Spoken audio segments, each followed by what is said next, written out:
I just won't put it in presenter mode because I feel like that's what took it out of the window that we were in. Okay. Okay.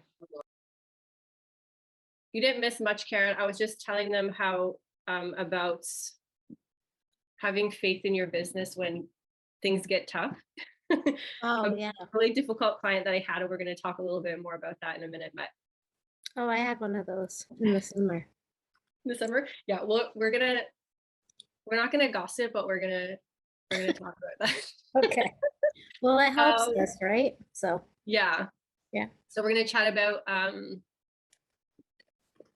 client communication, automation and softwares, building a team, difficult clients, and finances in your business. So first thing, I just wanted to chat about client communication. So I think a really important thing that we do in our business is to build relationships and make people feel good, right? So how do we make them feel?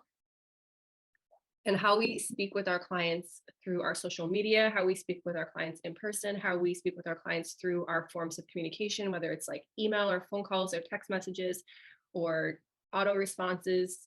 We have to be super intentional about that because I see some people in business that are trying to grow their business and they might be just taking a quick phone call or shooting a quick text and not really having consistency in their communication. They might be having, kids in the background. Like I have kids too.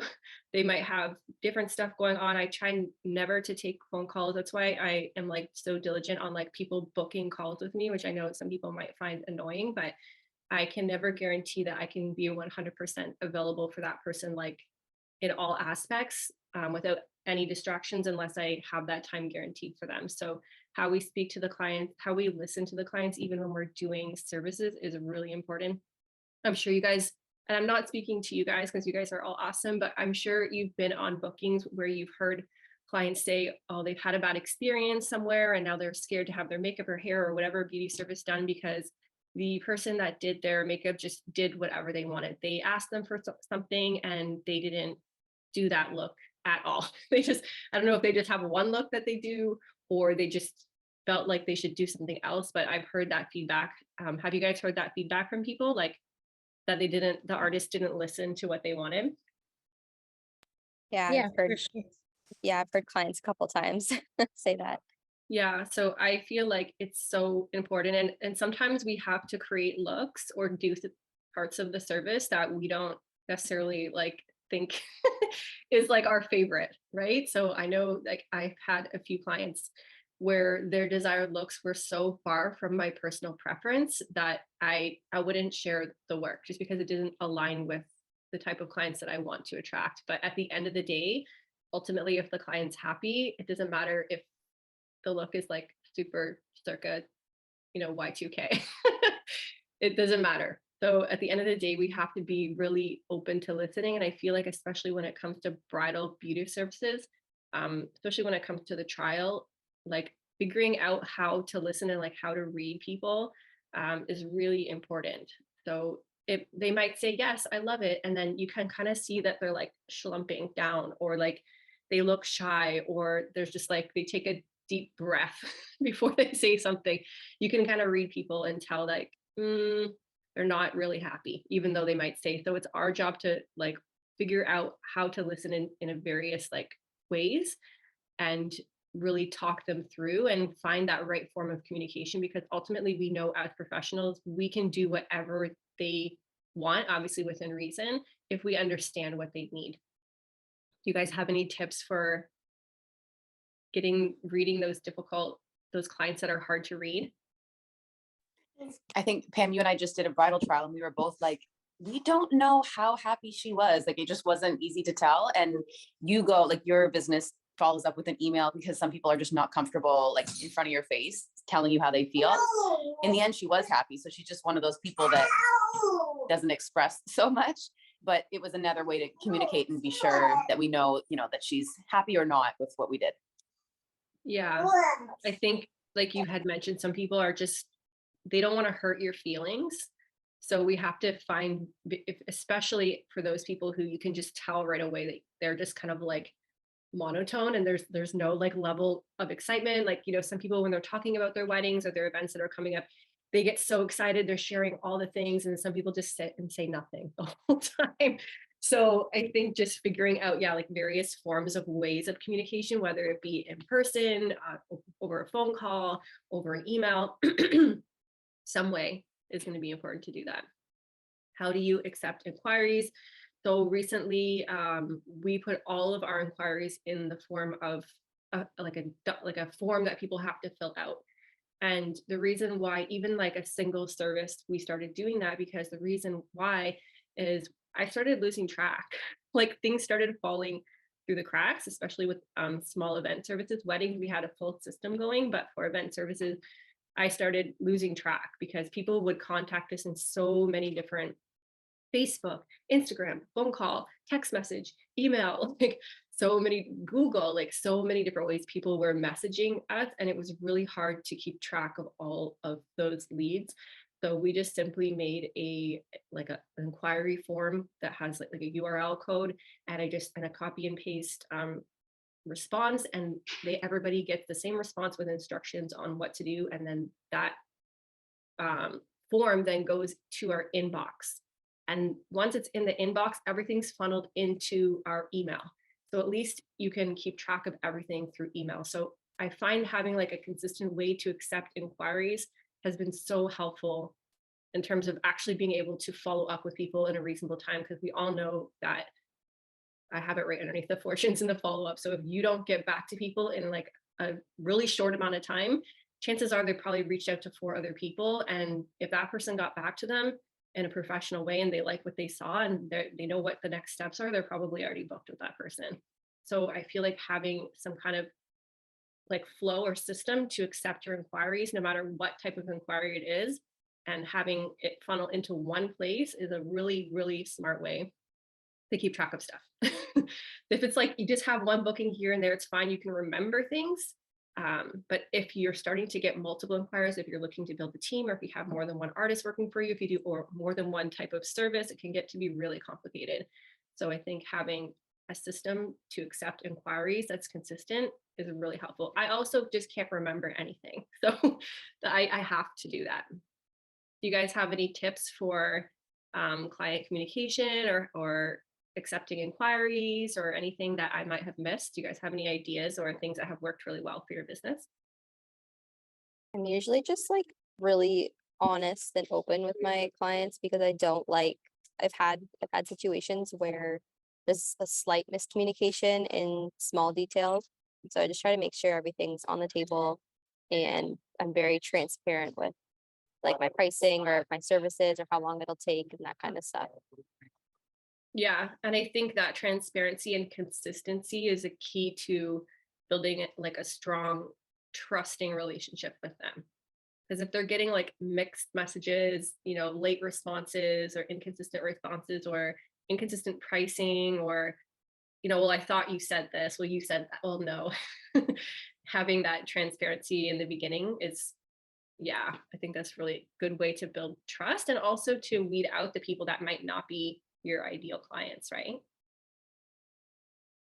Cool. So we're going to talk about business and automation. And can you guys remind me if we did chat about this at the masterclass? Because that day was a whirlwind to me and I can't remember if we talked about automation that day. I feel like maybe you touched on it briefly, but I don't recall like getting into it. Okay, we're going to get into it. Okay. Cool. So business and automation, I honestly feel like this should be a course in itself. And maybe that's something that I can do in the future, but this is so cool. I love this part of the business so much. And I crunched some numbers because do you guys think that you could make more money in your business if you had things automated? 100%, yeah. Do you guys feel like you have things automated or templated for the most part in your business, or completely? Like, where do you feel like you sit in that like spectrum of getting shit organized like that? I'm working on it. It never I think ends, by the way. I need 17 hats or something. Yeah. Yeah, it's a A lot. never-ending process, by the way. As soon as you have everything in place, you're like, oh, I have an idea to do this differently, or something changes, or pricing changes, or whatever, something changes. So it's never ending, but I just crunched some numbers. I estimate, and I feel like this is like a low estimation too, depending on like the structure of your business and what you provide. I would say if you're doing your business full time, you would be spending at least an hour a day providing information to clients or leads. You guys Oh, yeah. agree with that? Mm-hmm. Like at least an hour. So providing information about like how to book, you know, how long is your service? What time do I need to be ready? How do I need to prep my hair? Or maybe you're just providing all this information because they don't even know to ask these questions. If it's a wedding, we know there's a lot more questions, a lot more information, following up with them, providing the proper information, getting them booked in, all of these things, all this customer service stuff. So would you say that at least an hour is like a reasonable amount of time that you would say you spend per day providing information to your clients or leads? Yeah. Yeah. So most of us here or anybody listening are probably beauty professionals. And I average out that we make approximately $130 per hour on average, depending on the service that you do. So if you do 2 spray tans, if you do 1 hair, if you do 1 makeup, if you do 1 set of lashes, 1 facial, I don't know, about $130 per hour. So if you're losing 1 hour of your day, this is crazy, 5 days a week, which we all probably work more than 5 days a week, but again, to lowball it, that's $650 a week, $2,600 a month, or $31,200 a year that we're losing in time and money. Because an hour per day at $130 an hour, that's a service that we could be doing, but instead we're sharing information that we keep sharing over and over and over. Because ultimately, if you do a set amount of services, it's the exact same questions, the exact same information, the exact same follow-ups that we do from person to person, basically, right? Okay, did that not blow your guys' mind? Because I put those numbers down, I was like, whoa. Oh, 100%. Yeah. Right? So I just want to give you guys some tips on automation. So the rule of 3 is that if you've had to answer the same question, provide the same information more than 3 times in your business, you can create an automation or a template for that. So that would be like prep instructions, aftercare, quotes, invoices, emails, texts, DMs, contracts, waivers, frequently asked questions, follow-ups, like all of those things. If you sit down and think about it, those same questions and that same information that you keep providing over and over, you could take time and just write it all out. You can put all of your responses, all of your communication somewhere. You can put it in a Google document. You can put it in 17 hats. You can put it, save it in your notes. I found this really cool trick. I haven't done it yet, but this is one thing I'm going to challenge myself to do. If you have an iPhone, you can actually save a response. So say, for example, Karen, someone comes to you for, I think you do facials, right? So you do aesthetic services. So say someone's Yeah. coming to you for a facial. So you can actually go into your phone. I'll figure out the exact instructions because I've been meaning to do it, but I haven't figured it Okay. out yet. I know there's a way you can do it. You can go in to your iPhone and you can type the word facial and you can create a full response. So, hey, so-and-so, thank you so much for your inquiry and having a facial. Here's the instructions on how to book. Or this is what you need to do in preparation, or here's my address, or whatever it is that you need to provide. You could literally have, all you have to do is in your text message, type the word facial and a whole response will pop up and all you have to do is click send. Just Oh, like stuff like that, or saving them into your notes and copying and pasting them, saving them into email templates. On even Gmail has email templates that you can use. You don't have to have a software, although I recommend that you do. But all you have to do with step 1 is start saving every single question. Even just start with a Google document or like a Word document, whatever, a spreadsheet. Every single question that somebody asks you, or every single piece of information that you provide or document that you share, you can template that. You can start saving it. So step 1 is just start saving like everything, all the possible situations. Step 2 is find a place that works that you can then share that information. So whether it is, depends on the type of communication that you get and the type of service that you have, but the software is, if you have like a bridal business or like a multi-service business, you might want to have some kind of software where you can save and automate all this stuff. And number 3, just put it into the system and now it's going. It takes time. It takes quite a while. I mean, depends how much time you're willing to commit. Maybe you're willing to commit 1 hour a day. for the next month. That's 30 hours, right? Yeah. So within a month or 2 months or however long it would take you to do, instead of, spending that hour communicating with the clients, or get up 1 hour earlier or work 1 hour later and commit 1 hour per day to putting a system in place. And within a couple months or however long your goal is to do that, you can then be earning that $130 an hour more, and $130 more per day. And that adds up, right? Clearly, as we saw. So just to give you guys like a perspective on how important and helpful that could be. And like other things that I want to say about this too, is that I think that it does create a better customer experience. So Elena, you were saying like you try to be transparent. That's awesome. But are you being consistent, right? So if you don't have something saved, how can you be consistent over and over, right? So having those templates and everything in place, I'm not saying that you don't, but it helps you to be consistent. And I feel like that transparency and that consistency builds that trust. And not only are you making more money, you have more time to do what you like, the beauty services, right? And number two, you're providing the information in like a super efficient way. And I don't know, I get excited when I see people that do things well. And I like to work with people and support businesses where people really, you can tell that they love what they do and they take things really seriously, That's me. Okay, anything that you guys just want to like ask me about, or you have share on that topic? I have a question. Mhm. You said you can type into your iPhone for a saved response. Is that like through a text response? Because I know you can do it on Instagram too. I didn't know you could do it through messages. Through text, yeah. So it's actually a setting. I'll send it to you once I figure it out. I'll screen record it and send it to you guys. I know there's a way. A girl that I learned this at a spray tanning event in the fall. I'll reach out to her if I can't figure it out and ask her to do it, because she showed us. I can't remember. Yeah. So that's through text. You can do. I recently noticed that on Google Your Business, they have frequently asked questions. So basically, those questions, you can have them auto respond within Google, and definitely Facebook and Instagram both have those saved responses and frequently asked question templates you can save as well. Okay, cool. Yeah, Thank which you. is pretty cool. Yeah. So I'll figure out that component.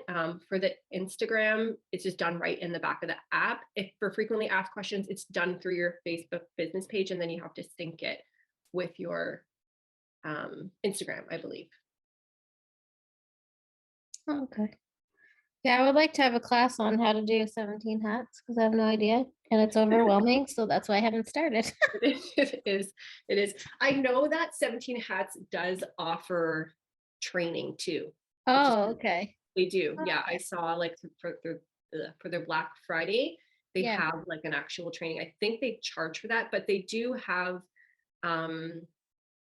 like a lot of videos and training that's like already in there as well. And they have webinars also, like Oh, every once in a while. So if you just at least get on their email list, Yeah. or start like a free trial or something, I think maybe that automatically puts you on their email list, then you can like start learning more about it. I wouldn't mind like offering training on 17 Hats, but I don't feel like I'm really an expert on it. Right. Like I still feel like there's glitches that I haven't like 100% figured out. And I'm always like, Whitney, like, how do we fix this? So Oh, I don't like, I could give you like a bird's eye view, but I would say if you want like a proper thorough training, then I would go directly through 17 Hats, because they do like a really good job at providing support actually. oh, okay. Yeah. Cool. Okay. The juicy one, difficult clients. Oh, boy. So I want you guys to share. We're not talking shit. We're just sharing an experience, and it will be constructive. Maybe share an experience that was difficult for you, or a client that was difficult, and what was your takeaway from it? Like, what did you implement after having to deal with that situation, or what did you do differently moving forward, or how did you like learn or grow from that experience? Karen, you said you had a tough one. Yeah. You don't have to Um, share all the, don't name them. We're not going to blast them. No. But- No. I should have listened to my intuition, to be honest. I didn't. Because at the trial, she made me take out her hair 3 times.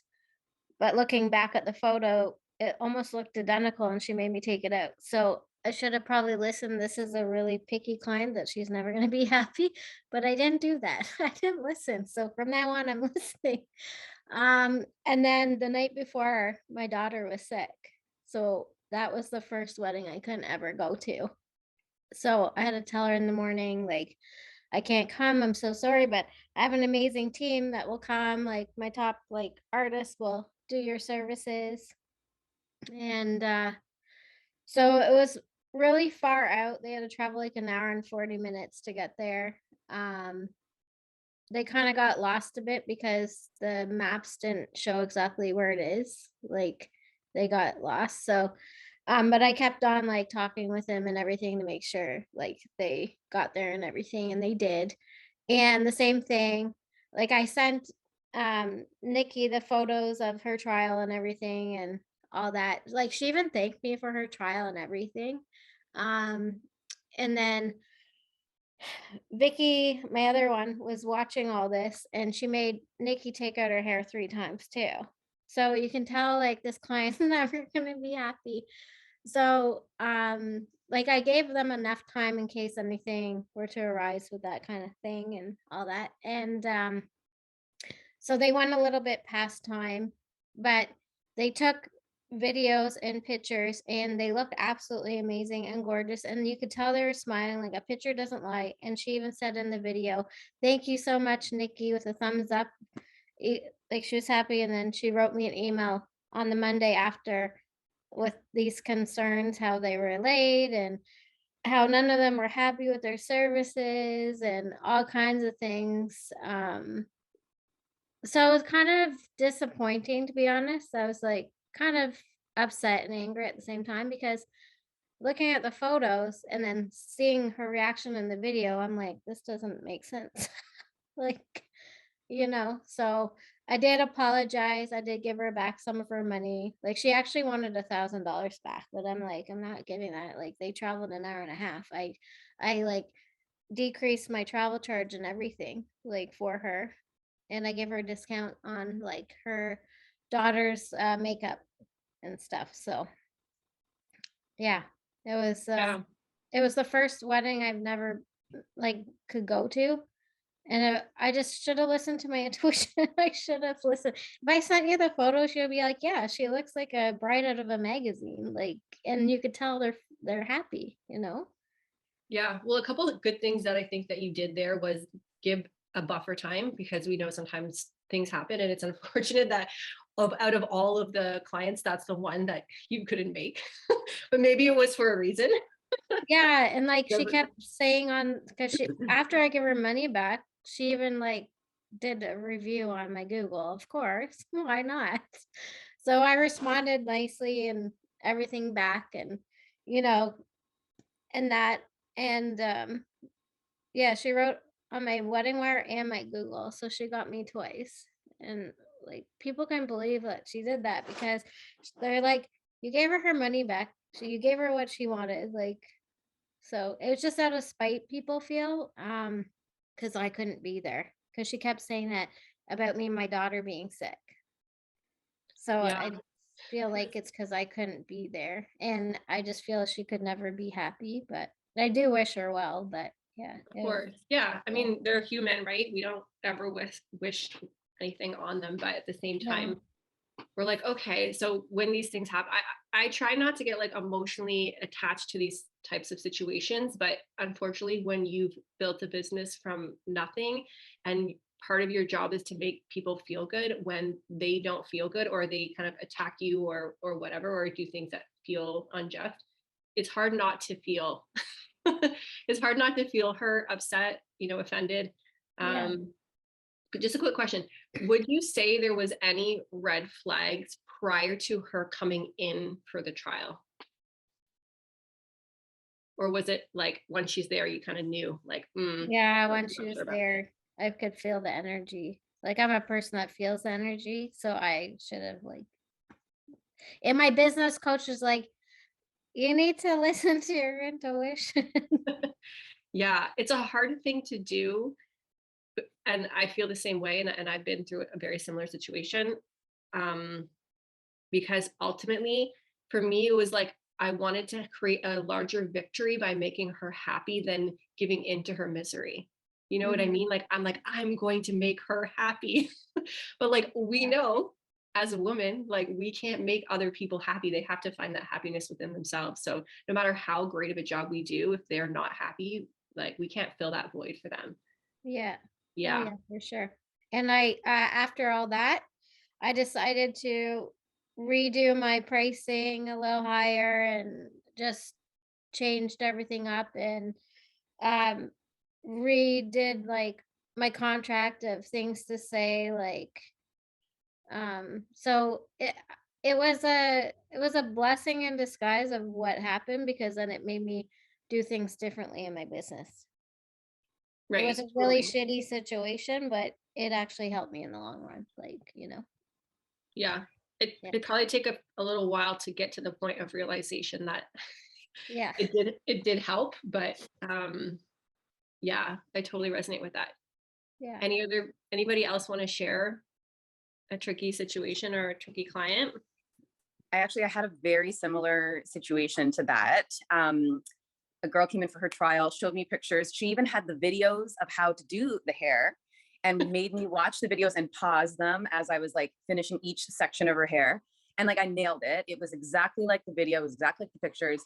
And she didn't like the first one I did. And even though it was just like the picture, so I did two others. And we already said in the trial, like, we've gone way over time now. And she was really unhappy. So she booked a second trial and had totally different hairstyles and did the same thing, had these videos that she found and made me follow the videos.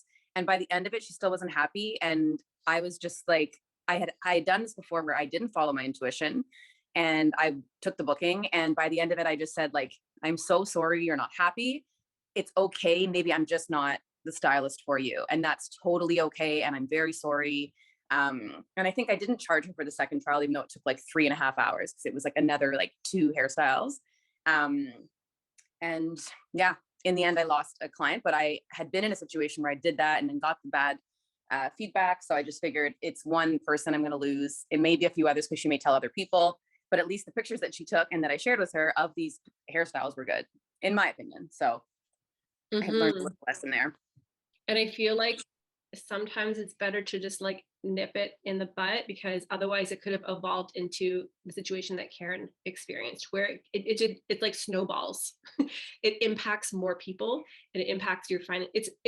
I personally feel like it's worse to not make the money than to make the money and have to refund the money. It doesn't it just sting a little bit more, especially if you've done the service. Then it's like, okay, well, now we've done all of this. And typically in these situations with these higher maintenance or difficult or clients are unable to please, you usually go far beyond the average client in terms of like time, effort, communication. So you've done double or triple the amount of work and then you get paid less or nothing or a fraction of it or whatever. So I feel like us like following our intuition, and if you're not like in alignment with that, then you can just follow some of these rules. So here's some things that I found to look out for.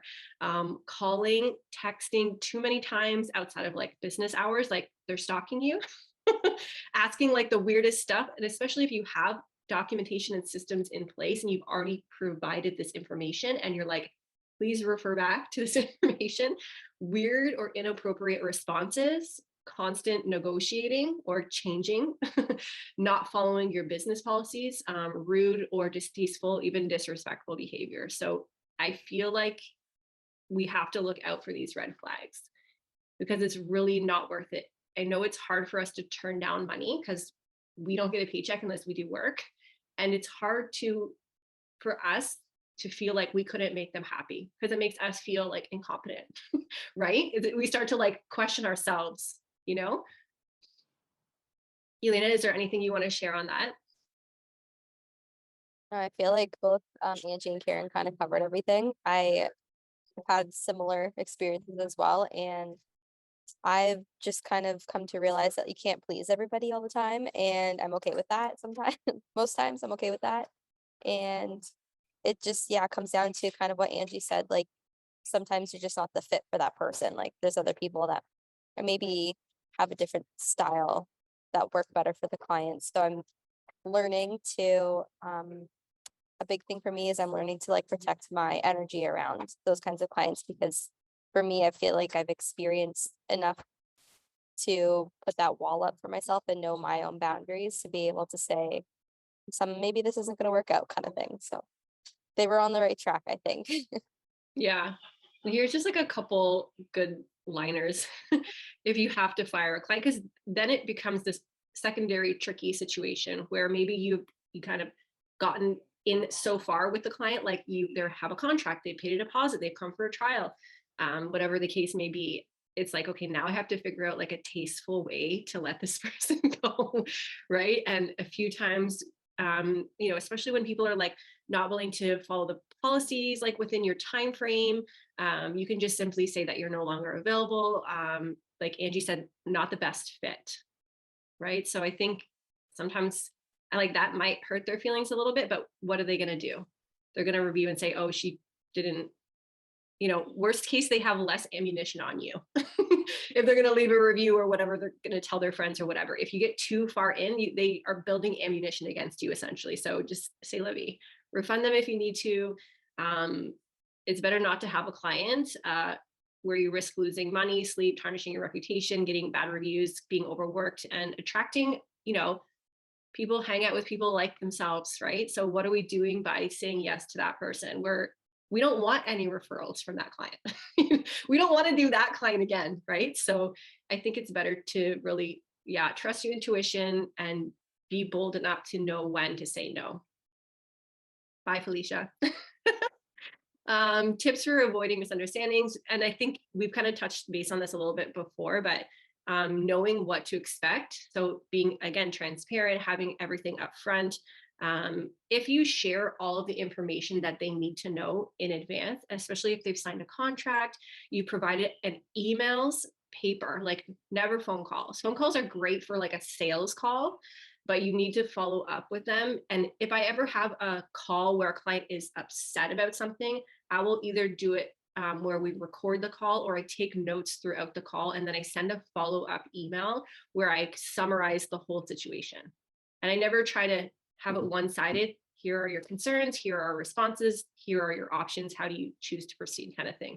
Or this is how you are looking to move forward after a conversation, blah, blah, blah. So I think documenting everything is a good way to protect yourself in the event that they want to, do whatever they decide to do to try to hurt you, hurt your business. So contracts, have a lawyer do your contracts as well. You may or may not ever have to go to court. You may, hopefully you don't have to. But if you have things done properly, I think also the clients are like, oh, okay, this person is serious. I'm not going to try to like screw them over, keeping clear records of communication, stick to your policies, admit when you're wrong. Like, things happen. Karen, you said like you were sick, but you rectified the situation, or your daughter was sick, you rectified the situation. You're not just like, we've been on bookings where we know the client's artist has canceled and we've been replacing them because they didn't like give them anybody else. So you did the right thing by providing them with an artist where they're going to get the same results as you, right? So, when something happens and it's your fault, like how can you, resolve that situation and go above and beyond to fix anything like you did? You gave a refund. You didn't need to give a refund. She got everything that she asked for, right? Everybody got done on time. The wedding wasn't delayed as a result of your service or anything like that. And then like, don't beat yourself up over it, which I know is easier said than done, but we have each other too. So if there's ever situations, then we have a community that we can like talk each other like off the ledge, you know what I mean? So have a sounding board of people. And I always try not to respond if I feel something, like I feel heated, I'll try to like sleep on it, and especially like prefer to write something out and then review it again, like before I send it. Yeah, I waited a few days to respond. Okay, so obviously we're not all here just to make money, because if all we cared about was money, we'd be brain surgeons or I don't know, doctors or lawyers or something. We are in the business because we love what we do, but that doesn't mean that we can't make money. So the average millionaire has 7 streams of income. So I want to give you guys some ideas on other ways that you can generate money in your business. So I challenge you guys to write throughout this conversation, even maybe write it in the chat so we can hold each other accountable, 3 ways that you can add additional revenue to your existing business. Right, so here are some ideas. There's literally I think the most awesome thing about being self-employed is that there's no ceiling. When you work for a company, when you do a 9 to 5, they tell you what you can get. Maybe you can work your ass off and get a raise or work overtime or something, but there's only, you know, I don't know with every job, but most 9 to 5s, you just get a paycheck. Maybe you get a bonus, maybe you get benefits or something like that, but that's all you get. There's no other options. When it comes to your own business, it's like unlimited, like literally anything you can think of, you could do, you can make money at doing it. So servicing clients, obviously, that's the one stream of income we all have, selling products. So what do your clients need to improve their current service? So maybe if you're doing hairstyling, you might offer shampoos, you might offer brushes, hot tools, something else that you could sell with them. You could sell other brands, you could private label your own brand of products. For spray tanning, I have a skincare line. I create an exfoliation glove. You guys could do drop shipping. I do drop shipping for spray tan equipment, so I don't have to do anything. They make the order on my website. I forward the order to the spray tan machine company. That company then sends the client the item, and then I make a commission off of that. So drop shipping is a great way if you don't want to invest in upfront cost of product. Karen, I believe you have a makeup line. Is that true? Yep, I do. So Karen has her own makeup line. You can sell wholesale. You can sell to the consumer. So even within like selling products, we could like dig deeper on that, but all of you have clients that you probably recommend to go to the beauty supply store, or go to Mac, or go to Sephora, or go to Shoppers and like buy this thing that you could potentially be selling them, right? And the one thing I like about selling my own products or selling stuff that I choose is like, I know that I like it. When I worked at Mac, I didn't really like selling because I felt like I was forced to sell like this lime green eyeshadow. And I'm like, I don't like that eyeshadow. Why do I have to sell that eyeshadow? It looks stupid. So when we get to decide our own products, you can choose which brand. I know, what's that hairline that you were talking about, Angie? That all natural hairline? Monat. Monet. I don't know. I said Monat, but then someone corrected me and said Monat. So to be honest, okay. Monet. Sure.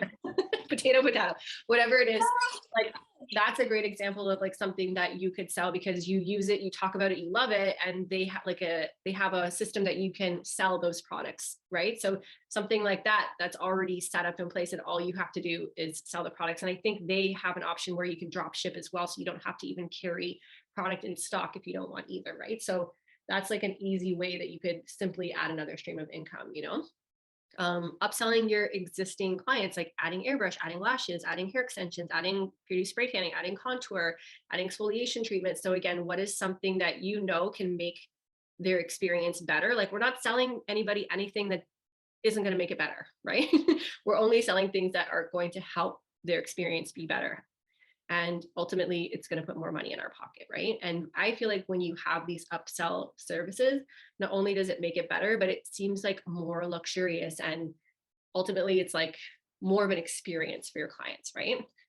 You could sell training. You could train people how to do their own makeup, how to do their own hair, how to do anything that you do, you could teach somebody how to do on themselves. Because ultimately, we know people can't always or don't always pay a professional to do the things that we do. Sometimes they just want to be able to do something basic on their own. And people actually are willing to pay for this. Teaching other people, right? So teaching other artists how to do what you do. In person, small group, one-on-one, large group, online. There's so many different ways that you can generate money by training people. Like the world's your canvas, guys. There's no rules. You guys can do anything you want. So you can monetize social media platforms like YouTube. You can monetize your Instagram.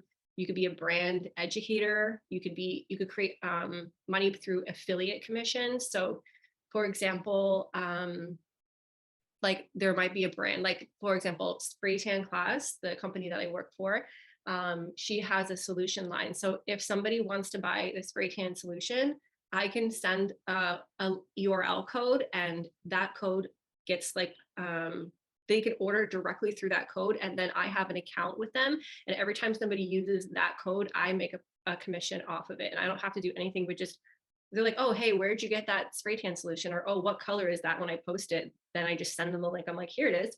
And they don't know any different. I think, Karen, you've done affiliate codes before too, right? I've seen some with your, like it has like / like your name at the end. So some have the name, some don't. Anyways, the point is all you do is share a link and then you make commission off of it, right? And again, you're only sharing stuff that you actually use probably, right? Otherwise you wouldn't be sharing information about it. So you're already using it. You don't have to do anything. I know Sun Smile is like a teeth whitening company. They have affiliate commissions and they have drop shipping and stuff too. And they're a great example of a company that allows you to build revenue through them by like not doing anything but sharing what you already love to do. You could be a guest speaker, you could be a guest trainer, you could be an influencer, you could subcontract services like I do, have staff working for you. If you have a space, you could rent out a portion of your space and you get rental income with that. You can also add to your service list. So maybe, like I mentioned, teeth whitening, hair extension, spray tanning, brow lamination, lashes, lash lift and tint, whatever works for the type of clients that you have. I feel like any of those services, like people, most likely the type of clients that are going to get a spray tan or get hair extensions are the type of clients that are going to get teeth whitening or brow lamination or any of those services. Like they're getting all those things. So if you already built a relationship with them and you like doing that style of service, then why not get it from you as opposed to somebody else, right? Okay. Any thoughts on any of these? Any questions on any of these? Any goals that you guys have for any of these? What are you currently doing? What do you want to add? Or this might not be, sorry, go ahead. That's okay, you go ahead. No, go.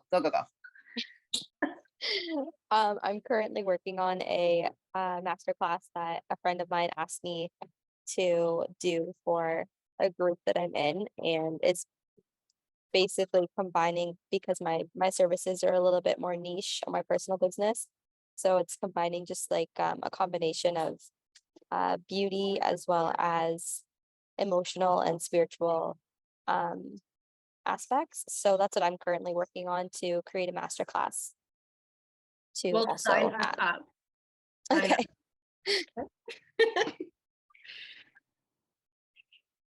Yeah, definitely send us more information about that. sure I love thing. that. This was just a question. How do you manage booking like friends that you have who reach out and want services? Like I do a friends and family discount. And it's just like across the board, you like the same discount? I usually do like 20 to 40%, just depending on like how close they are. So like pretty like obviously my sister, I give her a bigger discount than like my friend's friend, because at some point everyone becomes a friend of somebody who knows somebody. You know what I mean? So I think it really depends on the person, like your relationship with them. But yeah, usually between 20 and 40%. What do you guys do? Like, I think we have to realize that it's like at this point in the game, people know this is our business, right? Like this is how we pay for the roof over our head and like put food in our children's mouths, you know? So I think people realize that it's business. So if they're like a good friend and someone who like respects you, they should be willing to pay you, you know? But I think it's nice I to give think them. it's like, it's my own comfort level. Like I have to like get over my own self and be just like comfortable. Like I definitely give them a discount. I think maybe sometimes too much of a discount, because I do think most of them probably are willing to pay like what my fees are. But I think sometimes I get in my own head and I feel like a little bit like bad. And so I give like much more of a discount. I won't charge for travel. Yeah, I feel like if you have like a system in place and you send them like an invoice or they have to like book online or something, it kind of takes away that awkwardness, and then you can just provide them like a percentage off and then call it like friends and family, or like a discount code that's called friends or family or something, and then it just automatically like takes that percentage off. Again, like kind of creating like a policy around it, and then that way it's like, even like a lady that I go to like for yoga, and I go to like all of her classes, and like I consider her a friend. I pay full price to go to like all her classes, and she reached out to me like via text like yesterday asking me all these questions, and I just sent her the form to fill out. I'm like, yep, if you want to book me, like go ahead here, and then you can just provide her with like a code to get a discount or whatever, or let her know, or you could even like write like a small little blurb up like friends and family promotion, and like make like a little graphic on it, like, and then send it to him like, oh, I'd love to give you my friends and family discount. Like, so thank you for supporting me. I want to offer you this discount kind of thing, And I think it's like, just make it more business, and less personal. And to share one thing, Yeah.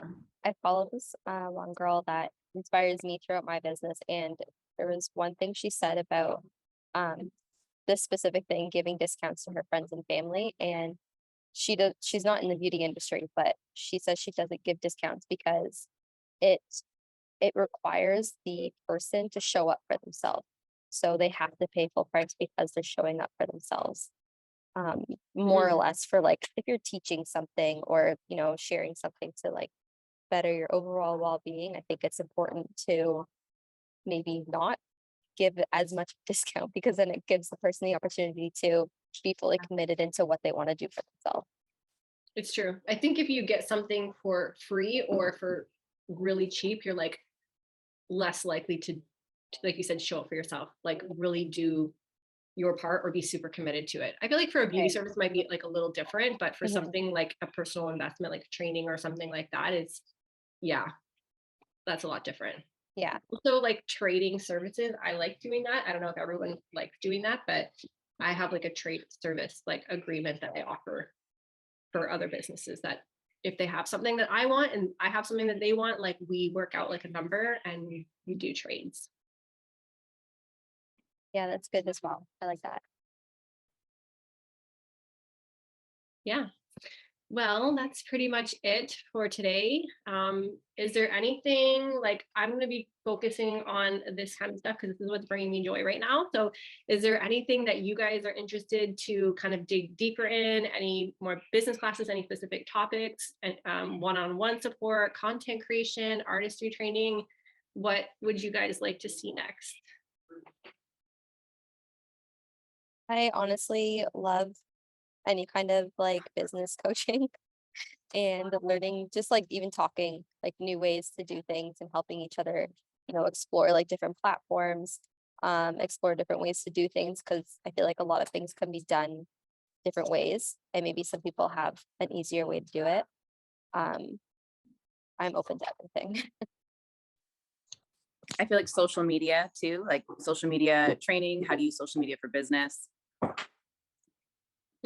I like that word platforms. I think maybe that could be something that we could like dig deeper into, like what platforms, like social media and different platforms are used for, maybe some like techie stuff. Maybe we could find like a techie person to help us like dig a little deeper on, like, even for me, like Pinterest comes up to me, like I'm like, oh, I want to use Pinterest more. How, like, is that a good tool for my business, like things like that. It's something that I want to dig a little bit deeper into. But yeah, okay, social media, that's something that I am also super interested in.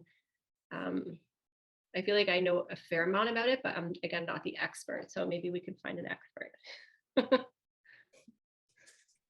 Awesome. Okay, cool. Well, thanks for joining me, guys. I hope that anybody who wanted to come will be able to watch it after.